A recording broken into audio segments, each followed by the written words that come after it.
Sinema ana shu g'oya ustiga qurilgan. İnsanlar o'ylasinki, g'arb dunyoni boshqaruvchisi, qutqaruvchisi, hamma narsa ularning qo'ldan keladi degan g'oyani xosatan musulmonlarga singdirish uchun chiqarilgan. Shuning uchun ham ko'p bu kofirning axborotini kuzatmaslik kerak. Ularning filmlarini ko'rolmaslik kerak. Mana bu musulmonlarning ruhiy mag'lubiyatiga sabab bo'ladi. Shunday bo'lyapti ham hozir. Amerika qarab o'tirmaydi senga deydi, bir narsa qilaman desangiz. Qarab o'tirsa o'tirmasin, u qarab o'tirmadi degani hamma narsani qila oladi deganimi desangiz, ha ular hamma narsani ko'rib o'tiribdi hozir deydi. Bilib o'tiribdi deydi. Musulmonlar g'alaba qilsa ham Amerikaning yordami bilan bo'ldi. Bu Amerikaning odami deydi. Ana shu nimadan?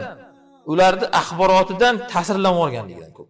Buni o'sha g'arb yozuvchilari o'zlari aytayapti. Bugun Afg'on Tolibon mana xoin o'sha munofiq hukumatga va ularni dastaklab turgan shu Amerikaga g'alaba qilganining sababi nima?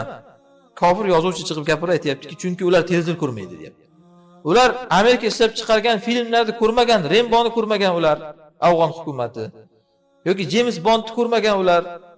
U unaqangi filmlardan ta'sirlanib, yurak yorilib, ular hamma narsani bilib o'tirib, hozir kuchimiz yetmaydi deb ma'naviy sinmagan deyapti. Ularga shuning uchun hech narsa qilib bo'lmaydi. Ana shu kofir yozuvchining gapidan Qur'on aslida bu narsani bizga o'rgatib qo'ygan. Ularni bunday qarasang o'rtasida kuchini ko'p deb o'ylaysan deyapti Alloh. Tahsabuhum jami'an, hammasi bir bo'lib turibdi deb o'ylaysan. Unaqa o'ylama. Ko'pgina ko'rma. Umuman ko'rma o'zi. Va axborotni ham eshitmayman ulardan. Holbuki qulubuhum shatta. Uni tasdig'i mana qarang, qulubuhum shattaligini hammasi o'zi yeb qolish g'amida bo'ldi-da, bitta davlatni boy berdi mana Afg'onistonda. Prezident o'zi yeb qolish g'amida bo'lgan, yeb qoldi, olib qochdi 2-3 mashina pullarni. Vazirlar ham yeb qoldi, hokimlar ham yeb qoldi, tuman hokimlari ham yeb qoldi, hammasi. Davlat amaldorlari mana shunaqa bo'lib qolgan bo'lsa, bilingki, bu bizning foydamiz.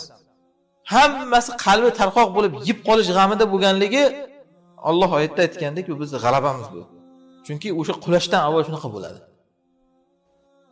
Hammasi qalbi tarqoq bo'lib yeb qolish g'amida bo'lganligi Alloh oyatda aytgandek, bu bizning g'alabamiz bu. Chunki o'sha qulashdan avval shunaqa bo'ladi.